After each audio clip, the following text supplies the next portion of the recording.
Ladies and gentlemen, thank you for standing by. Welcome to the MetLife fourth quarter and full year 2025 earnings and outlook conference call. At this time, all participants are in a listen-only mode. Later, we will conduct a question-and-answer session. Instructions will be given at that time. As a reminder, this conference is being recorded. Before we get started, I refer you to the cautionary note about forward-looking statements in yesterday's earnings release and to risk factors discussed in MetLife's SEC filings. With that, I will turn the call over to John Hall, Global Head of Investor Relations. Please go ahead. Thank you, operator, and good morning, everyone. We appreciate you joining us for MetLife's fourth quarter 2025 earnings and near-term outlook call. Before we begin, I'd point you to the information on non-GAAP measures on the investor relations portion of MetLife.com, in our earnings release, and in our quarterly financial supplements, which you should review. On the call this morning are Michel Khalaf, President and Chief Executive Officer, and John McCallion, Chief Financial Officer and Head of MetLife Investment Management. Also available to participate in the discussion are other members of senior management. Last night, we released an earnings call presentation, which addresses the quarter as well as our near-term outlook. It is available on our website. John McCallion will speak to this presentation in his prepared remarks. An appendix to the deck features outlook sensitivities, disclosures, GAAP reconciliations, and other information which you should also review. After prepared remarks, we will have a Q&A session, which will end promptly at the top of the hour. As a reminder, please limit yourself to one question and one follow-up. With that, over to Michel. Thank you, John, and good morning, everyone. When we launched New Frontier a year ago, we introduced 4 strategic priorities with a greater emphasis on growth. Over the past 12 months, we have advanced these strategic priorities, growing our business responsibly, deploying capital soundly, and operating with speed and discipline, all while navigating a dynamic market and economic environment. Reinforcing our market leadership, our best-in-class group benefits business added approximately $600 million of new adjusted premiums, fees, and other revenues in 2025, with higher margin voluntary PFOs rising 10% year over year. Scale, technology, and discipline continue to drive this attractive business forward. We capitalized on our unique retirement platform by seeding a sidecar, Chariot Re, tapping the U.S. retail retirement space via flow reinsurance, and originating more than $14 billion of pension risk transfer sales, MetLife's highest ever annual PRT total. To accelerate growth in asset management, we closed on the acquisition of PineBridge Investments and established a new business segment, MetLife Investment Management. At year-end, MIM had $742 billion of assets under management, up from roughly $600 billion a year ago. And our high-growth international markets demonstrated their strategic importance with impressive growth rates. In 2025, Asia saw constant currency sales jump 18%, aided by a strong contribution from Japan, while Latin America saw constant currency sales rise by 12%, with Mexico leading the charge. Our business growth has been fueled by sound capital deployment and capital management, and 2025 was a seminal year for MetLife on this front. We expect to have deployed close to $4 billion to support organic new business in 2025, driven in part by the PRT origination and the Asia and Latin sales production that I just mentioned. We returned roughly $2.9 billion to shareholders via common stock repurchase and another $1.5 billion through common stock dividends, bringing the total to approximately $4.4 billion. We did this while funding about $1.2 billion of acquisitions and business investments, including PineBridge and Mesirow, making 2 investments in Chariot Re, as well as boosting our investment in PNB MetLife, our India joint venture. And we executed several strategic reinsurance transactions. Among these were 2 separate deals with Chariot Re totaling about $11 billion of liabilities, and a risk transfer agreement with Talcott totaling $10 billion of liabilities. When we introduced our New Frontier strategic priorities last year, we also established a fresh set of 5-year financial commitments that underscore MetLife's superior value proposition. These commitments not only serve to challenge us, but more importantly, to hold us accountable. We committed to achieving double-digit adjusted EPS growth over the time frame, recognizing this will not always be a linear path. And in 2025, we delivered roughly 10% adjusted EPS growth, excluding notable items. We committed to achieving a 15 to 17% adjusted return on equity. For the full year, ex notable items, we delivered 16%. We committed to shaving 100 basis points over 5 years to achieve a direct expense ratio of 11.3%. In 2025 alone, aided by AI and other emerging technologies, we lowered our direct expense ratio to 11.7%, putting us well ahead of schedule. And where it all comes together, free cash flow, we committed to generate $25 billion over the course of 5 years. In 2025, we made a $4.9 billion down payment toward that cumulative target. Throughout Next Horizon, and now through New Frontier, the prevailing constant has been change. The all-weather nature of our market-leading businesses position MetLife to adapt and succeed in a variety of economic environments. 1 year into New Frontier, it is clear we have the right strategy at the right time, focused on the right growth opportunities, and measuring ourselves against the right metrics. Turning to fourth quarter results, we reported strong quarterly adjusted earnings of $1.6 billion, or $2.49 per share. Excluding notable items, we reported $2.58 per share, up 24% compared to $2.08 per share a year ago. On an ex-notable basis, this represents MetLife's highest single EPS quarter. Contributing to the outperformance in the quarter was robust underlying business momentum across most segments, aided by another consecutive quarter of improved variable investment income, which totaled $497 million. Our private equity portfolio returned 2.8% in the quarter, and we also saw a modest rebound in returns on our real estate and other funds as well. Adjusted premiums, fees, and other revenues, or PFOs, rose 8% to $12.8 billion and rose 29% to $18.6 billion when retained pension risk transfer deals are included. For the full year 2025, we reported adjusted earnings excluding notable items of $6 billion, or $8.89 per share, up roughly 10%. Higher variable investment income, volume growth, and capital management drove the growth in earnings per share. As we do each fourth quarter, we included our outlook for certain near-term targets and other elements of guidance in our earnings call presentation. This year, in view of our resegmentation, we have taken a more prescriptive approach. In a moment, John will delve into our near-term outlook in greater detail. But on a high level, it should be evident we are on track to achieve our 5-year commitments for adjusted EPS, adjusted ROE, direct expense ratio, and free cash flow, among others established under New Frontier. Turning to MetLife's businesses, Group Benefits adjusted earnings excluding notable items totaled $465 million in the fourth quarter, contributing to full-year adjusted earnings ex-notables of $1.7 billion. Life mortality continues to trend favorably, which we expect to persist in 2026.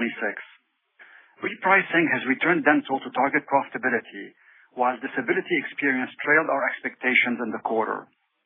This year anticipates 7 to 9% growth in adjusted earnings year over year, driven by PFO growth and supported by underwriting. In Retirement and Income Solutions, adjusted earnings excluding notable items were $454 million for the quarter, up 18%, bringing full-year adjusted earnings ex-notables to $1.7 billion. For the year, RIS benefited from record origination in both PRT and UK longevity reinsurance. For Asia, adjusted earnings ex-notables totaled $444 million for the quarter and $1.6 billion for the year.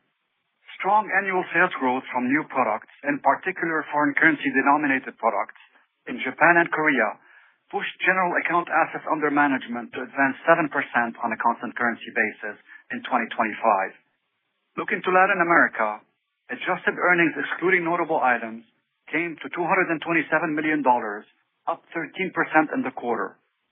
Business momentum in the region has been outstanding over the past several years, supplemented by the expansion of digital platforms such as Accelerator and growing strategic partnerships. Given the segment's strength in the quarter, it is not hard to see a pathway to $1 billion in annual adjusted earnings over the near term. With EMEA, the segment continues to punch above its weight class relative to last year's outlook. The segment reported adjusted earnings ex-notables of $97 million in the quarter, which is close to the run rate implied by our 2026 outlook. And to close out business highlights, in the fourth quarter, we transitioned to new segmentation with the introduction of MetLife Investment Management as a business segment. This aligns with our new frontier strategic priorities, reflects the critical mass we've gained with the acquisition of PineBridge, and underscores our intent to grow and further capitalize on the increasing convergence of life insurance and asset management. Moving to cash and capital, the fourth quarter serves as an excellent reminder of MetLife's capital strength and flexibility. After retiring $500 million of debt, buying back around $430 million of common stock, paying roughly $370 million of common stock dividends, and funding close to $1 billion of acquisitions and other investments, we ended the year with $3.6 billion of cash and cash equivalents. This falls firmly within our target liquidity buffer of $3 to $4 billion. A final note on capital. In the month of January, we repurchased another $200 million of our common stock. We expect 2026 repurchases to be in line with 2025. To wrap up, the strategic actions we took in 2025 set the table for the coming years of New Frontier and position MetLife to deliver on our financial commitments and our superior value proposition of responsible growth and attractive returns with less risk. We are entering 2026 as a stronger company with sustained business momentum and expanding market leadership. While the macro and market environments continue to evolve, we remain laser-focused on the levers we control and on relentless execution to generate responsible growth, deploy capital with rigor, and further drive operating efficiency. MetLife's financial strength feeds our ability to deliver for our shareholders as well as other stakeholders, including our customers, employees, and communities. In 2025, MetLife paid roughly $50 billion in policyholder benefits and claims and invested more than $90 billion to support our liabilities. The sheer scale of these numbers highlights the dedication of our people to MetLife's purpose, always with you, building a more confident future. I am energized by our team's commitment and look forward to the future as there is still much for us to achieve. Now I'll turn it over to John to cover our performance and outlook in greater detail. Thank you, Michelle, and good morning, everyone. I'll review our fourth quarter results and refer to the fourth quarter earnings call presentation for financial highlights, including our near-term outlook. Starting on page 3, we made significant progress in 2025 toward our 5-year financial goals. We achieved 10% adjusted EPS growth, an adjusted ROE of 16% within our target range, a 2-year average free cash flow ratio of 81%, surpassing our target, and a full-year direct expense ratio of 11.7%, also beating our target. Overall, an excellent first year, which establishes a strong foundation for our new frontier strategy. Net income was approximately $800 million and $3.2 billion for the fourth quarter and full year of 2025, respectively. The difference between net income and adjusted earnings was mostly attributable to net derivative losses, primarily due to rising long-term interest rates, favorable equity markets, and stronger U.S. dollar. We use derivatives to hedge economic exposures where these offsets are either reported elsewhere in the financial statements or where the offsetting economics emerge over time. In addition, net investment losses were largely the result of normal trading activity on the portfolio, and credit remained stable. We had 2 notable items in the fourth quarter that reduced adjusted earnings by $61 million in the aggregate, or 9 cents per share. The notable items were the Mexico VAT impact we discussed in the third quarter and higher asbestos litigation reserves recorded in corporate and other. Moving to page 4, this slide compares fourth quarter year-over-year adjusted earnings, excluding notable items, by segment and corporate and other. All my comments refer to figures excluding notable items. Adjusted earnings rose 18%, 17% in constant currency to $1.7 billion, driven by higher variable investment income, strong volume growth, and favorable expense margins, partially offset by lower recurring interest margins. Also, we have revised our definition of adjusted earnings to exclude the non-cash accounting of real estate depreciation to align the impact of real estate asset value changes and better reflect the recurring cash flow and returns of the investment in adjusted earnings. This change increased fourth quarter adjusted earnings by $57 million and is expected to add about $200 million annually, mostly benefiting corporate and other. Adjusted earnings per share were $2.58, up 24% and 23% on a constant currency basis. Growth was supported by disciplined capital management. Moving to the businesses, Group Benefits adjusted earnings were $465 million, up 12% year-over-year, largely driven by favorable underwriting, primarily in life and dental, partially offset by weaker disability. The group life mortality ratio was 81.1% for the quarter and 83.1% for the full year, below our 2025 target range of 84 to 89%, reflecting continued improvement in working age mortality trends. The fourth quarter non-medical health interest-adjusted benefit ratio of 72.2% was within our annual target range.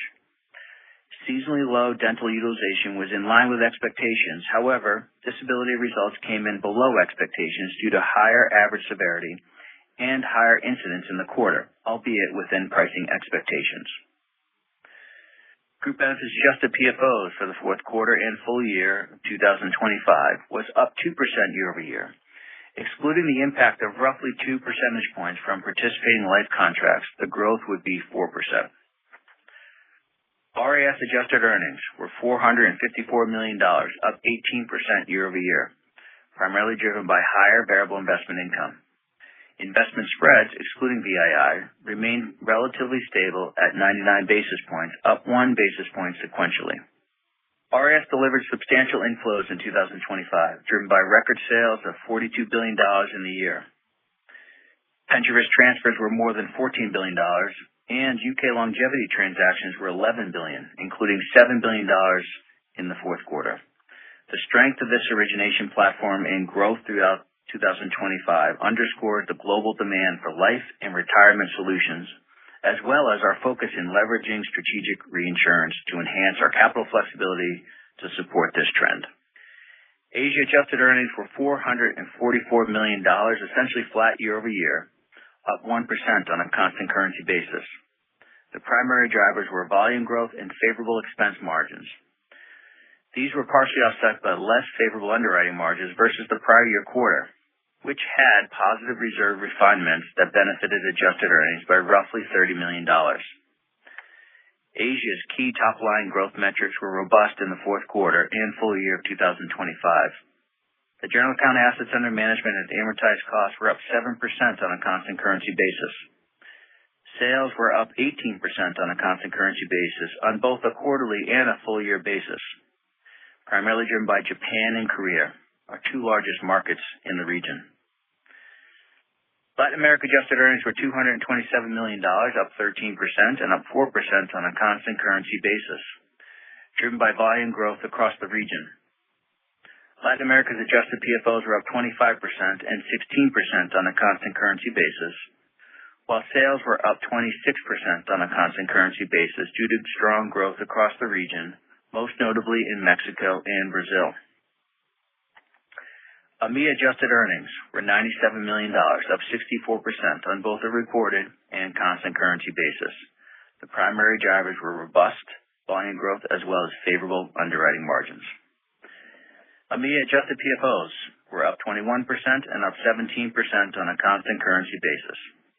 Sales were up 24% on a constant currency basis, reflecting strength across most markets, led by Turkey and the UK.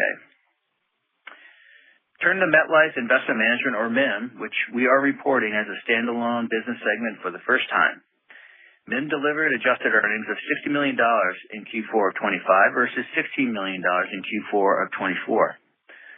The primary driver year-over-year was the transition to general account market fees as part of becoming a business segment. Looking ahead, we would point you toward MIM's key financial metrics as shown in our quarterly financial supplement. In addition to the statement of adjusted earnings, we provided AUM and revenue information for both institutional clients and the general account. Corporate and Other, which now includes MetLife Holdings, our legacy runoff business, reported an adjusted loss of $38 million for Q4 of 25, compared to an adjusted loss of $72 million in the same period last year. The primary drivers were favorable investment margins and expense margins. These were partially offset by less favorable life underwriting margins. Page 5 shows our pre-tax variable investment income, or VII, for the 4 quarters and full year 2025, as well as full year 2024. Variable investment income was $497 million in Q4, driven by private equities, which had an average return of 2.8%, while real estate and other funds had an average return of 1.1%. As a reminder, PE and real estate and other funds are reported on a 1-quarter lag and accounted for on a mark-to-market basis. For the full year, VII was $1.5 billion, below our 2025 target of $1.7 billion, but well ahead of the prior year. Real estate and other funds accounted for much of the shortfall, while PE returns, which generated a full year 2025 return of 8.2%, were modestly below our annual expected return of 9%. On page 6, we provide VII post-tax by segment and corporate and other for the 4 quarters and full year 2025. Most of the VII assets are concentrated in Asia, RES, and our legacy runoff business now in corporate and other, consistent with the long-term nature of these obligations. As of December 31, 2025, total VII assets stood at approximately $19 billion. Asia represented nearly 45% of the assets, while RES and corporate and other accounted for about 30 and 25% respectively. Turning to page 7, this chart shows a comparison of our direct expense ratio for the 4th quarter and full year 2024 and 2025. As you can see, we continue to benefit from our efficiency mindset in driving down our cost curve, with our direct expense ratio falling to 11.7% for the year, which is well ahead of target. This includes seeing the benefits from the adoption of AI tools and other emerging technology broadly across our company, as we've seen the opportunities to re-engineer processes while also injecting AI tools to enhance the speed and accuracy of our delivery, all of which improves the lives of our customers and our employees. Let me now review our cash and capital position as detailed on page 8. MetLife remains strongly capitalized with robust liquidity. As of December 31st, cash and liquid assets at the holding companies totaled $3.6 billion, in line with our target cash buffer of $3 to $4 billion. The acquisition of PineBridge, which closed in the quarter, was the main driver of the reduction in holdco cash sequentially. In addition, total cash returned to shareholders in the 4th quarter was about $800 million, including approximately $430 million of share repurchases. An additional roughly $200 million of shares were repurchased in January. For the 2-year period, 2024 and 2025, our average free cash flow ratio, excluding total notable items, was 81%, exceeding our 65 to 75% target range. In terms of statutory capital, for our U.S. companies, our combined 2025 NAIC RBC ratio is expected to be above our 360% target. Our estimated U.S. statutory adjusted capital on an NAIC basis stood at approximately $17.2 billion as of December 31st, up 1% from the 3rd quarter. We anticipate the Japan solvency margin ratio to be around 770% as of December 31st, pending the final statutory filings in the coming weeks. As a reminder, this will be the last stat filing in Japan based on the SMR, which will be transitioning to an economic solvency ratio, or ESR. As we have previously disclosed, we expect to report an initial ESR within a range of 170 to 190% for March 2026. Now let's discuss our outlook, starting with the overview on page 10. Based on the forward currency curve, we expect the U.S. dollar to be stable in 2026 relative to 2025. The forward interest rate curve projects long-term interest rates to be modestly higher and the yield curve expected to steepen, a positive development. And we use an assumption of 5% annual return for the S&P 500. For our near-term targets, we expect to achieve double-digit adjusted EPS growth. We expect adjusted ROE to be in the range of 15 to 17%. We expect to maintain our 2-year average free cash flow ratio of 65 to 75% of adjusted earnings, which supports our 5-year commitment to generate $25 billion plus of free cash flow. Specifically for 2026, given asset management businesses tend to have higher expense ratios, the acquisition of PineBridge will add 50 basis points to our direct expense ratio in 2026, with our 2026 target being 12.1%. However, with the considerable progress we've made in the first year under New Frontier towards achieving 100 basis point improvement over the 5 years, we intend to maintain our 2029 target of 11.3%, despite the higher expense ratios associated with accelerating growth in our asset management business. Variable investment income is expected to be approximately $1.6 billion pre-tax. Our corporate and other adjusted loss is expected to be between $500 and $700 million after tax. We are maintaining our expected effective tax rate range of 24 to 26%. And we expect our 2026 share repurchases to be in line with 2025. At the bottom of the page, you will see certain interest rate sensitivities relative to our base case, reflecting a relatively modest impact on adjusted earnings over the near term. Page 11 provides our outlook for VII. We expect the average asset balances for private equities to decline in 2026 and over the near term as we continue to strategically reposition the portfolio to higher yielding fixed income securities, consistent with the higher interest rate environment. We are assuming annual returns for private equity to be 9% and real estate and other funds to be 7% over the near term. Finally, as a reminder, we include prepayment fees on fixed maturities and mortgage loans in VII. Moving to our business segments on page 12, starting with group benefits, we are maintaining our adjusted PFO growth target of 4 to 7% over the near term as we continue to strengthen our market leadership. We are reducing our group life mortality ratio target range by 1 point to 83 to 88% as we expect favorable mortality trends will continue in 2026. For group non-medical health, we are increasing our interest-adjusted benefit ratio target range by 1 point to 70 to 75%. We are seeing the benefits of our leave and absence capability and technology investments take hold in the market, and therefore this range is reflective of our updated view of product mix over the near term. Taking all these factors into account, we expect group benefits adjusted earnings ex notables to grow 7 to 9% in 2026. Please keep in mind, Q1 tends to be seasonally low quarter with both life and non-medical health results skewing to the higher end of the target ratio ranges. RAS near-term outlook is on page 13. As part of New Frontier, we are strategically leveraging reinsurance to augment our organic capital with third-party capital to support the building demand for retirement solutions. This further supplements our liability growth while allowing us to maintain capital discipline. The common theme is capital flexibility. With our expanded toolkit, we're able to support liability growth and at the same time generate additional investable assets to be managed by MetLife Investment Management. As a result, we've enhanced the statistical pages in the QFS to more clearly reflect the impact of our growing use of reinsurance.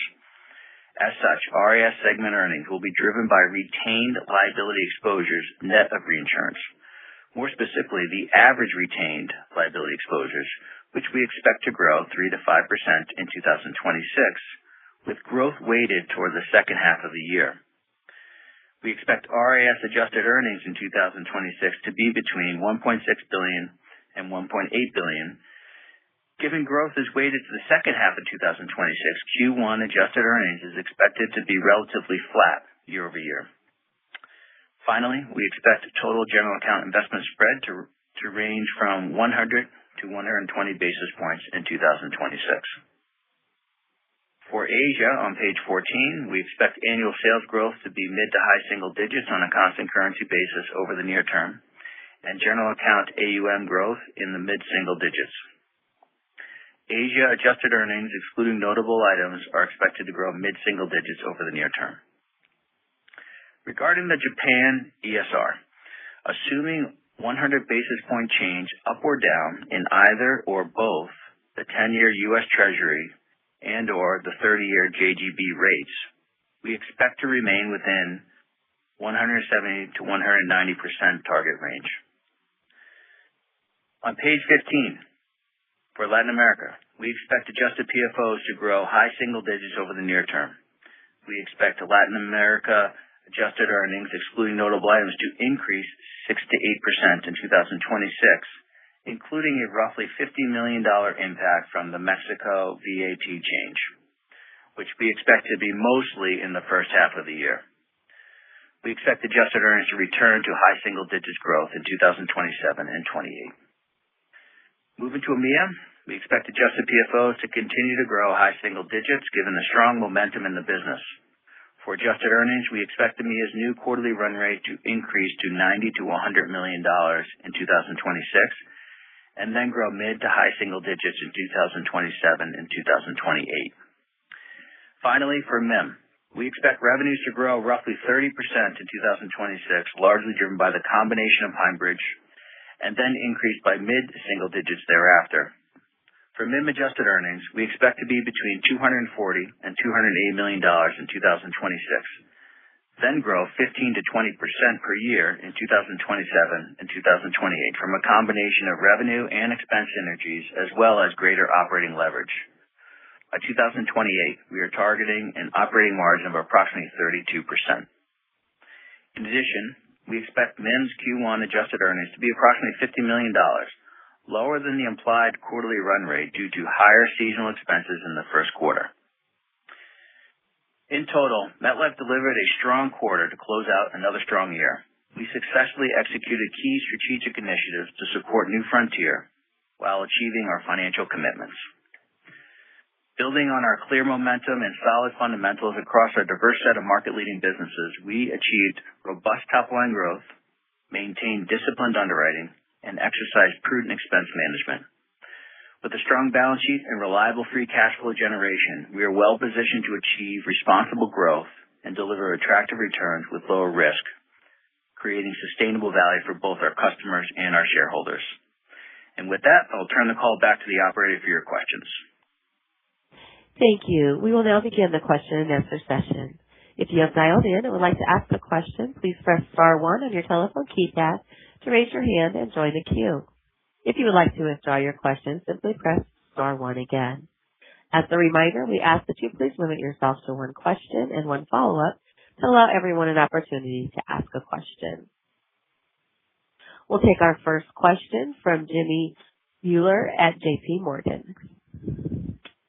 Hey, good morning. So first, just had a question on group benefits for Rami.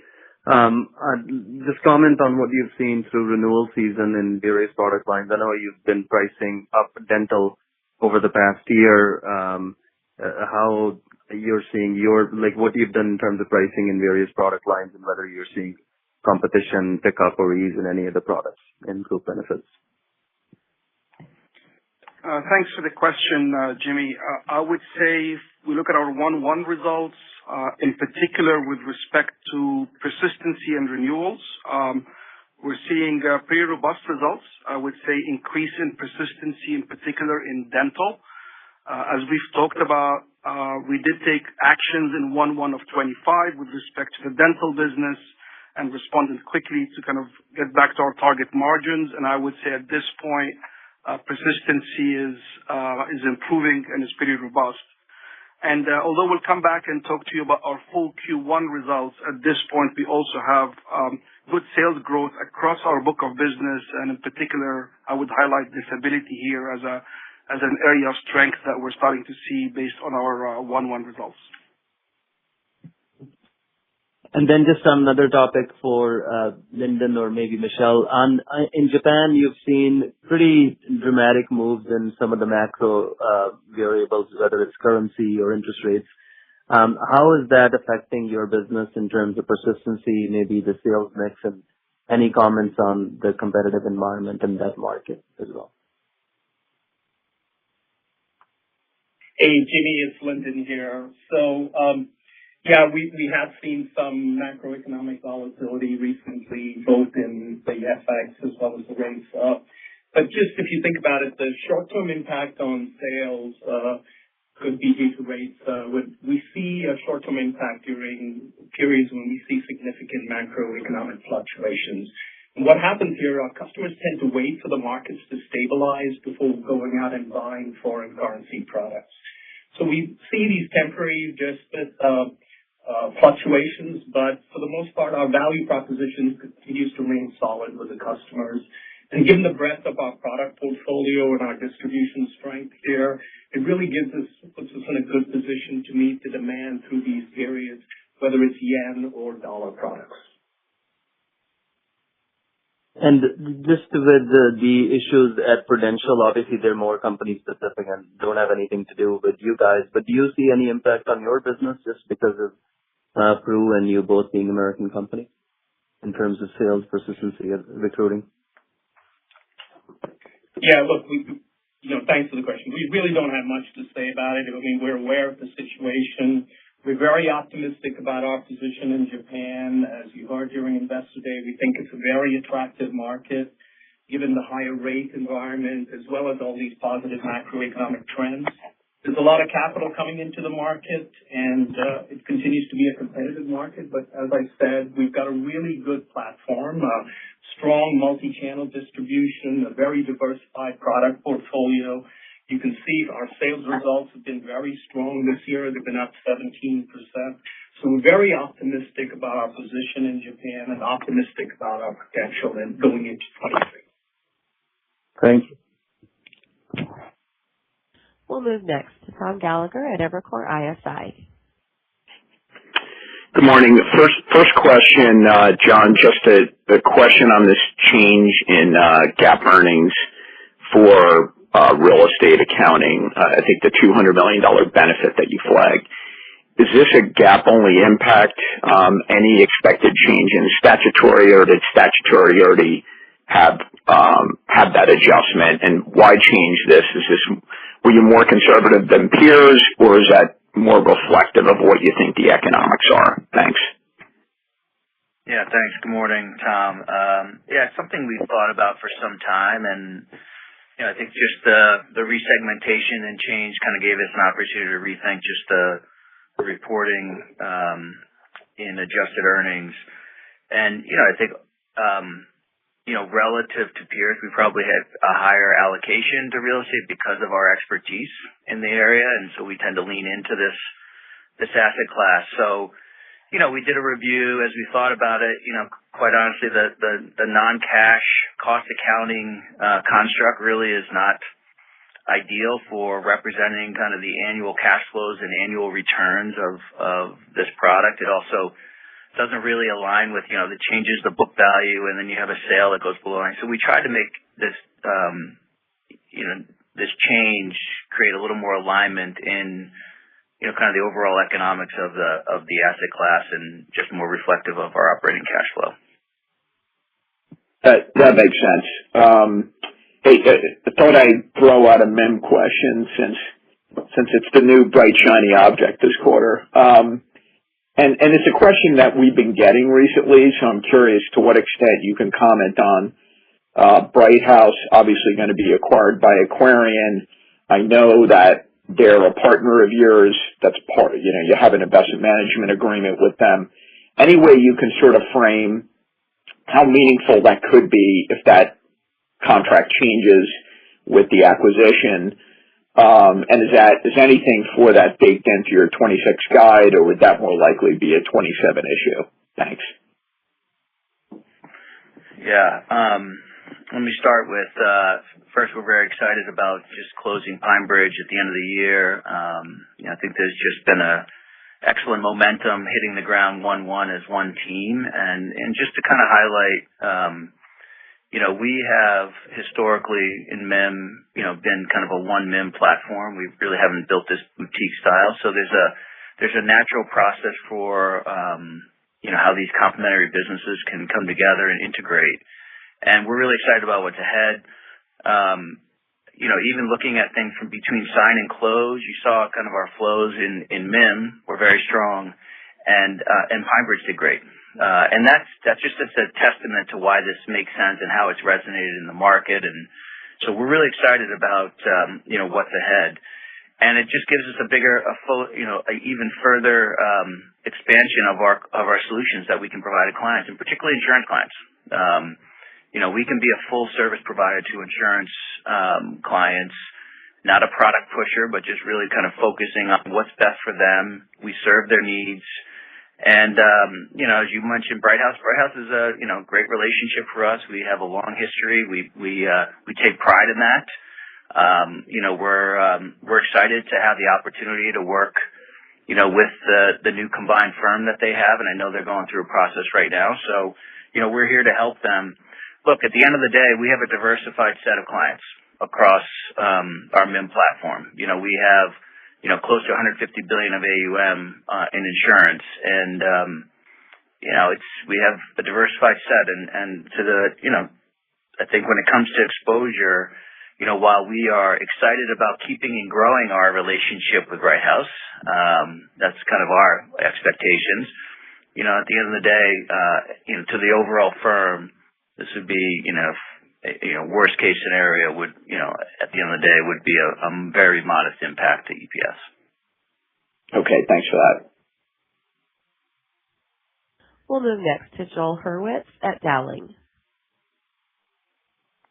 Hey, good morning. Michelle, in your prepared remarks, you mentioned that you guys had tapped the U.S. retail retirement space with flow reinsurance. Can you just provide an update on what you've done to date and your outlook for that opportunity at this point?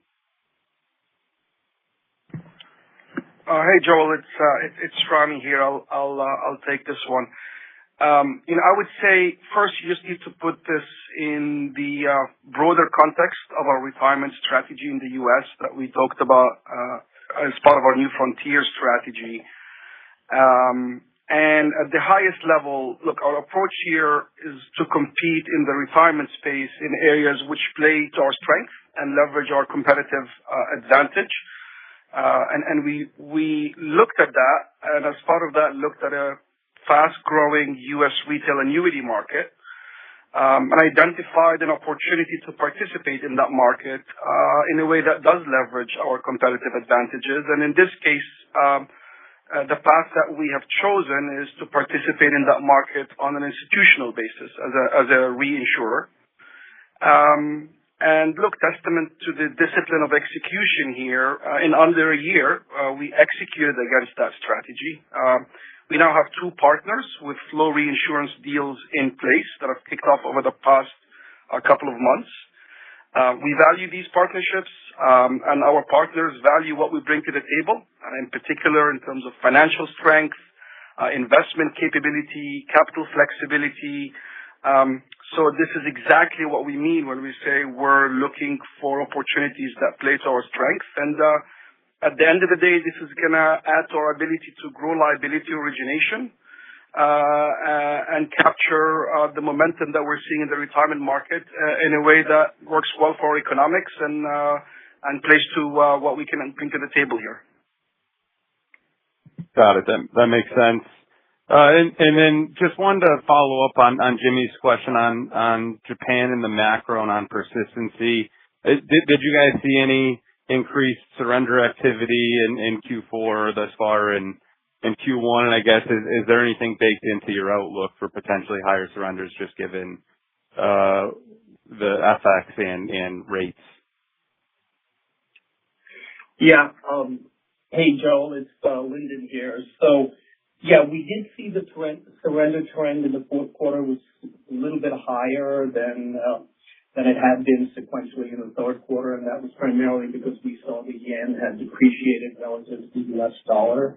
For the full year in 25, our surrenders have come down relative to where they were in 24. And for 26, we're assuming that surrenders come back to our long-term assumption over there, and that is baked into our 2026 guidance.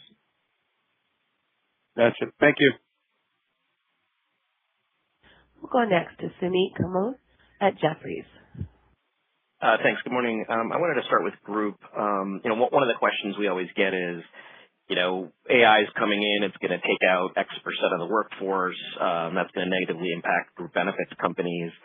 And if I look at your guidance, it looks like growth on top of, pretty good growth this year. So it doesn't feel like you're building anything in related to that. So can you just talk about what you're seeing maybe at the customer level in terms of either hiring or layoffs, just so we can kind of see what the scope is in terms of where we are? Thank you, Suneet. It's Rami here. So, look, when we construct our PFO outlook, we look at a number of factors. We have certainly incorporated what we have been seeing in our book with respect to employment actions that some of our clients have taken, be they AI-driven or otherwise. And the outlook assumes that this trend would continue in 2026. So we are taking a very grounded view of where that picture is heading.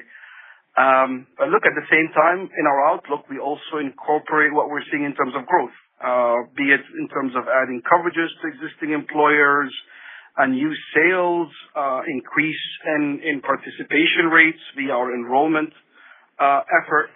And a piece of that is a very strong start to 1/1, which I've talked about earlier, and that's been a strong start both in terms of persistency in sales and really sales across the entire book, inclusive of disability. So when you put all of this thing together, we feel comfortable with the outlook range. The diversified nature of our book across industry, size of employers, and geography are all helpful factors for us here. If we were to see more ebbs and flows in terms of the employment levels across economies as well as across sectors. So net, we feel comfortable with the outlook, and we are incorporating what we're actually seeing by way of employment actions in our book as well. Okay, that's helpful. And then I guess for John on capital, I wanted to ask about Japan, because one of the things that we're hearing is that, unrealized losses in Japan can influence the sort of dividend formulas in terms of getting capital out. So I just wanted you to maybe address that and kind of how you think that could play out in 2026. Thanks. Yeah, good morning, Suneet. Yeah, like you said there, in Japan and elsewhere, quite honestly, there's multiple factors when you think about dividend capacity, right? You have your solvency ratios. You also need to look at kind of the retained earnings, and that is true. But there's other factors that go into that from the balance sheet as well. So there's multiple things that get in there. I think at the end of the day, for us, we're not seeing any constraints on our dividend capacity in Japan.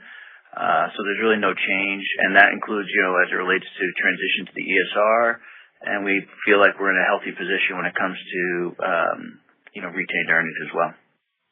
Can you just size what percentage of the Japan book has been reinsured out of Japan? I don't have that off the top of my head. We've done reinsurance for quite some time, over the course of, the last probably decade. And, we've utilized mostly, our Bermuda entity, when it comes to that. But it's a portion, but it's certainly not a majority. Okay, thanks. We'll go next. Wes Carmichael at Wells Fargo. Hey, good morning, and thank you. First question on group disability. I think you had a little bit of less favorable experience in the quarter, and I think the non-medical health loss ratio was kind of flattish sequentially. We've heard similar comments, I think, from peers. Just wondering if you could unpack a little bit what you saw in disability and if you expect that to kind of continue into 2026. Yes, it's Rami here. So we did have some pressure in the quarter with respect to disability. Think about it as just slightly over a point in our non-medical health ratio. There are a few moving parts here. So one, we did see a slightly higher average severity across our long-term disability book. We did see Social Security decisions come a bit down this quarter. Those tend to kind of fluctuate quarter to quarter. Recoveries and incidents, I would say recoveries were slightly down in the quarter, but for the full year, they were strong and above expectations. Incidents slightly ticked up in the quarter, but again, for the full year, they were also largely in line with expectations. So if you think about how we were to trend this, while this has been an unfavorable quarter, it certainly does not make a trend, and I wouldn't extrapolate from the outcomes in this quarter into 2026. That's very helpful. And maybe, Rami, just sticking with you, but in terms of mandatory paid family leave and related products, I think a few states are rolling out new mandatory programs, but as I kind of look across the map of the U.S. with mandatory leave, it looks like there's a lot of white space. There's no Texas, no Florida. A lot of central U.S. states don't have the programs yet. So I know the offerings maybe aren't as profitable as some of the other products in group, but do you see that as a big opportunity to take more market share from MetLife as more states come online? Yeah, thank you for the question. So maybe I'll just step back and talk about disability in general and then come back to paid family leave and really also bring you back to the context that we talked about at our Investor Day. We identified the disability space in general as an attractive growth opportunity. A lot of secular trends are driving that growth, inclusive of the state-based regulations that are coming through. We made investments in this space, both to provide best-in-class capabilities to employers and employees. We talked about some of our digital capabilities as well. And that value proposition is resonating well in market. And look, as part of that strategy, we also talked about employers wanting to do more with fewer and talked about absence and disability as an anchor product for us. And the proof point in here is that the vast majority of our absence and disability sales are actually bundled with our overall suite of products. So that's kind of the broader context around disability and absence in general. When you think about paid family medical leave, this has been a piece of that puzzle and one that has given us some nice tailwinds as more states have rolled out programs, including Minnesota and others. And we talked about the picture of that continuing because of the white space you've just mentioned. And our approach in this space leverages all the capabilities that I've talked about. It also leverages the breadth of our product portfolio. And just to give you another data point here, when I look at our one-on-one sales for PFML, on average, they came with 4 or 5 additional coverages that were bundled with those sales. So this is a really classic example of us identifying an opportunity, formulating a strategy, and just executing really well against it. And we're very pleased with the outcome. Thank you.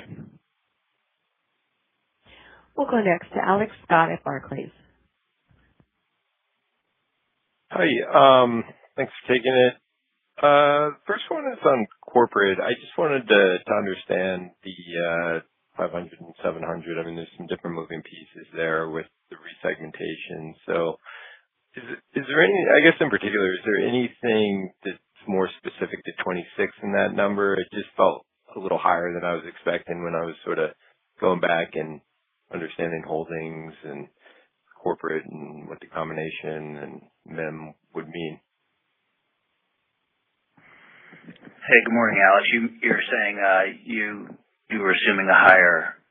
No, I was thinking it wouldn't be quite that high of or I wouldn't expect it as big a loss, I guess. So okay. I just wanted to understand if there was something more one-time in nature for 26 in the numbers. Sorry. Yeah, I mean, maybe I'll use Q4 to maybe try to get you there, right? So on an ex-notable basis, our loss was 38. And you have to take into account if there was some, I'd say, non-recurring items in taxes, expenses. We had some reserve releases, and we had some excess quarterly NII in C&O. That probably gets you up to a run rate of around 100. And then when you translate that into the next year, you have to take into account, and I think this is important, so I appreciate the question. We did some reinsurance transactions in the fourth quarter. So the Talcott transaction we announced, that's about $100 million of lost earnings. We did the Chariot one. So think close to 30 of additional lower earnings from MLH, which is now in corporate and other. And then the other thing you have to take into account just for seasonality is, remember, every first and third quarter we have about $15 million more of cost for preferred dividends. So that should help you with your quarterly modeling, but that's a little bit of what you're missing. Got it. Very helpful. Next one for you is just on the artificial intelligence topic, and I think you touched some on just employment sensitivity in group. But is there any other, opportunities or risks that you point out? And can you talk about, even in just your investment portfolio, exposure to software, et cetera? This is just a topic that we're beginning to get a lot more questions on, and it's very theoretical, hard to answer, but would be interested in your take. Good morning, Alex. Maybe I'll just start. I think one of the things that we pride ourselves in, and not just in the investment portfolio, but across our firm is, and we reference this quite a bit at Investor Day, is diversification. And whether that's diversification geographically, we have diversification in types of businesses. So we have, healthy balance sheet businesses, and then we have very healthy capital light businesses across the globe. On top of that, we have different risk profiles. And then if you go to the investment portfolio, I think it's fair to say, and we've seen other numbers of internal analyses that kind of prove we're probably the most diversified across the industry in terms of our approach. We're able to do that because we have a fully scaled global asset manager where we are, because some people, if you say diversified, you'd say, well, how do you stay close? We're able to stay close to every credit that we underwrite and monitor because we have scale. So we're able to do this because of our scale and our competitive advantages. And, when it comes to the software point that you referenced, at the end of the day, there's a variety of different cycles out there. This is probably in places where I think in the industry we're probably not that exposed, just given our approach to kind of investment grade oriented investing. So we've seen it. I'm not so sure it. We really, weigh in too much here because we don't think it's that much of an exposure to the industry or us. Got it. Okay. Thank you. And that is all the time we have for questions today. I will now turn the conference back over